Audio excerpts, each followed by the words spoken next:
Welcome to another episode of LocLunch Espresso. Today we are diving in the LocLunch community of Dublin, known for its rich history, lively pub scene, and of course its welcoming people. Dublin is also home to one of Europe's most dynamic tech scenes. And of course, we have an incredible, diverse and attractive LocLunch community here. And speaking of community, today I'm joined by one of our key LocLunch ambassadors from Dublin, Mario Pluzny. Mario is originally from Germany and has made Dublin his new home. Mario, welcome to LocLunch Espresso. Jan, it's great to be here. Thank you so much for having me on your show. And yeah, it's always great to talk to you, the godfather of LocLunches, I like to call you. So that's another great opportunity for us to catch up. Wonderful, Mario. Thanks a lot. Let's start with your story, Mario. You're originally from Germany. What brought you to Dublin, and how has your journey been so far? Yeah, absolutely. So I grew up in Germany and went to university there. We call it like the three-country region. In German, it's called Dreiländereck. I don't know if you're familiar with it. It's the very Germany. It's on the Swiss border. It's on the Austrian border, and it's a great place to grow up. But there just wasn't a lot of jobs, right? Growing up, I studied languages, linguistics, and then I had to get a job because there weren't really many jobs. So I started applying different jobs in languages. I didn't know about localization at the time at all and got a job in London. So I spent 5 years in London working for a startup called Memrise, which is all about language learning. So that was a dream job in many ways. And after I had sort of exhausted that, I wanted a new challenge and I started applying to different jobs. And Dublin had a lot more to offer in terms of localization. You mentioned it is a hub of localization in Europe. We have the Silicon Docs, we have Google, we have Meta, they're all here. So I got a job at Tenable, which is a cybersecurity firm. And met a lot of people that way and I started going to regular events. And that's how I moved here in 2021 during the pandemic, really, which is a strange experience for sure. Wow, of course, yeah. Amazing how Dublin has attracted so many talented professionals from all over the world. How did you get involved with LocLunch? And what has your experience been like an ambassador, Mario? Great question, Jan. I think you and I were already knowing each other back in the day when I was still in London. I remember my first LocLunch would have been 2018 or 19, I think, and it was the one in London. And I had tried to get into the community. I remember that. And, there wasn't really a chance for me to be an ambassador for London. I think it didn't work out that way. When I moved to Dublin, we had a conversation and I said, is there a local LocLunch scene? And to my surprise, there wasn't much happening at the time and, with the pandemic. So that's how I got involved. You and I decided I should give it a go and just try to revive the local community. And to the best of my ability, that's what we did. So the very first LocLunch during the pandemic was all of us with cups of beer outside the Brewdog in Dublin. And it was maybe 5 or 6 of us. You couldn't really meet inside. So we were just standing outside in the cold, holding our pints of beer. And that was the first LocLunch Dublin that I organized. So it was great. Wow. Is the atmosphere still the same or has it evolved? I think it's always, it's always the same, as in people make the most of it, the Irish and the people who are calling themselves Irish now, people who came from abroad like me. We all have that in common, is to sort of make it, have a bit of fun. We call it crack here, as you know, having a bit of crack. And always laughing, always, trying to have fun and come together and be open-minded. It has certainly evolved and we have grown in numbers for sure. But that's been the spirit from day one, I would say. Well, yeah, I mean, I remember my visits to Dublin. That was just amazing. I mean, Dublin is an amazing city. It's full of life. It's full of music, of sounds, of people getting together. Sounds like a great mix of people and cultures. What would you say is the biggest takeaway for somebody who attends a LocLunch event in Dublin for the first time? Yeah, I think it's completely unique. I mean, it is really a cross-section of society and, all of us in the different communities, people from all over. I couldn't even say one demographic, is sort of the one overwhelming. It's literally everybody, people from all across Europe, from all across the world. And that's what I love about this community and our industry, right? So completely open-minded. Everybody is there to get involved. Anybody can join. And I think that's really the thing for me, with a little bit of that local Irish flavor, a little bit of the pop culture, the Guinness, the music, You mentioned that. And then the nature surrounding Dublin as well. I try to mix it up with different experiences, not just sitting and drinking, going for a hike, going for a walk, boats cruise, whatever it may be. So we did try to mix it up that way and diversify what we do together. You did it all. So that was kind of what my take on it. Taking the LocLunch and making it more of a dinner, the drinks, Loc excursion, whatever it may be. So that is amazing.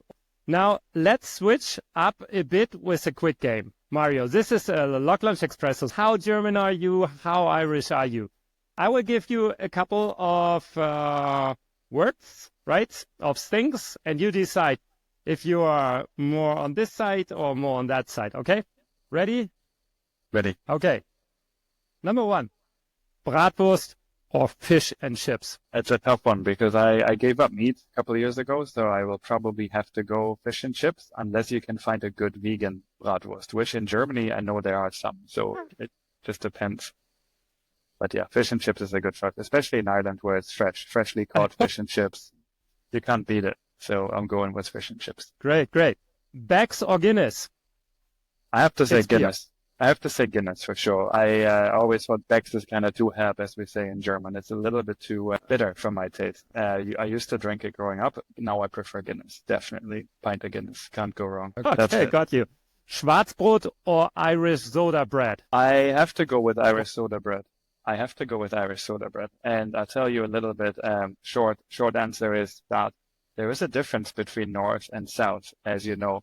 With Northern Ireland and the South, there is a little bit of that distinction and a little bit of tension, as you all know. But Irish soda bread is different here too in the north of Ireland, where my partner is from. So when we go up in Belfast, you get really, really good Irish soda bread, and it's different to what you get here in the South. They're both really nice, though. So I prefer that over Schwarzbrot. Definitely. I don't know if you have realized that you are completely Irish. There's nothing left from your German nationality. Or is there something you want to add? Will you say, hey, this is really German and I love to have it? Look, I try to blend in, right? And I try to kind of be international in that sense where I can. And people tell me you're very, very German still, even though I may not sound as German as somebody more stereotypical. But, it was just Oktoberfest, so I'm thinking like a really big, like a kind of like a massive beer, like Weiss beer with a Britz. You can't really beat that. And you can't find that here as much as they are trying. So a big, big glass of beer, German beer, like Augustiner, Paulaner, Erdinger, those will always be my favorite. And then Brezel, of course, even Irish soda bread cannot beat a Brezel. So there you go. The German Brezel is just awesome. I love it as well. They have it at Aldi, so that's a great option. That's it. Okay. I give you an English expression and I want you to translate it into German and explain it a little bit. Okay? One word, first word, friendship. Yeah. In German, it's very similar, and we say Freundschaft.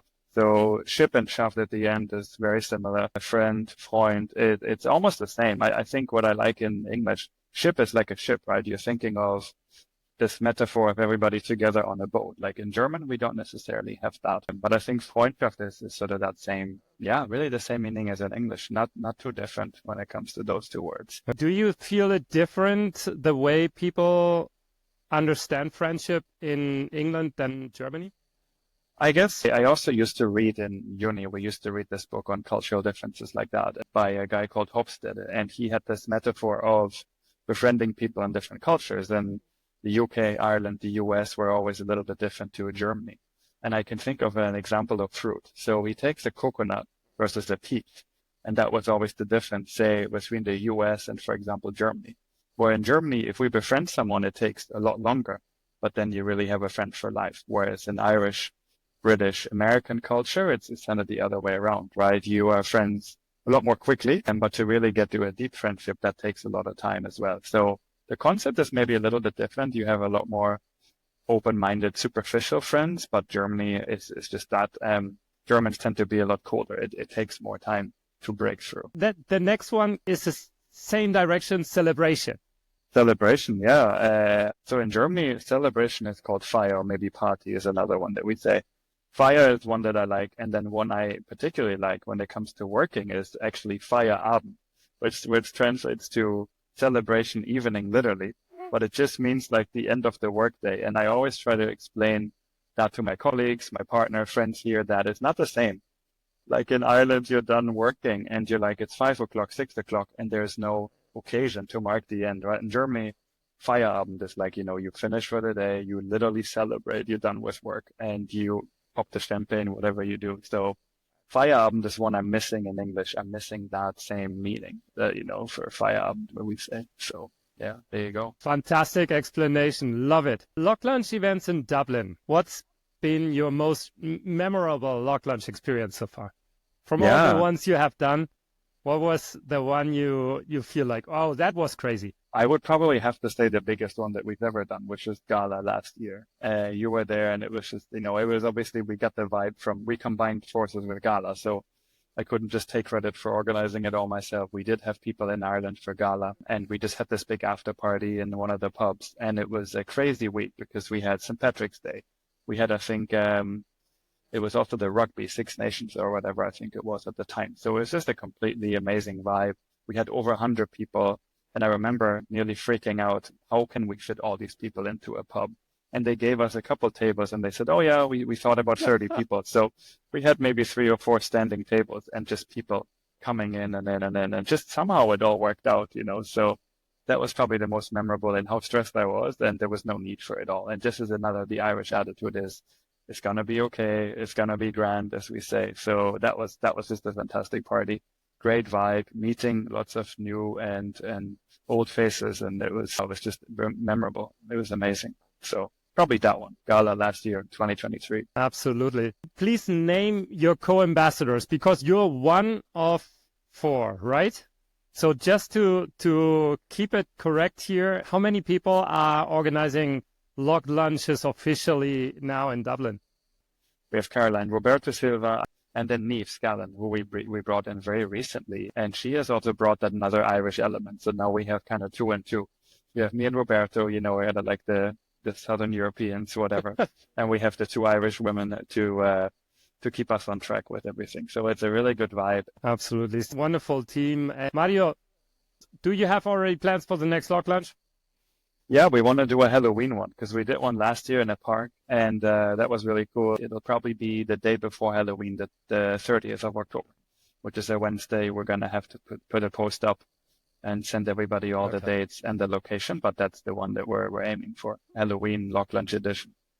So what would you recommend somebody new want to come to that LocLunch?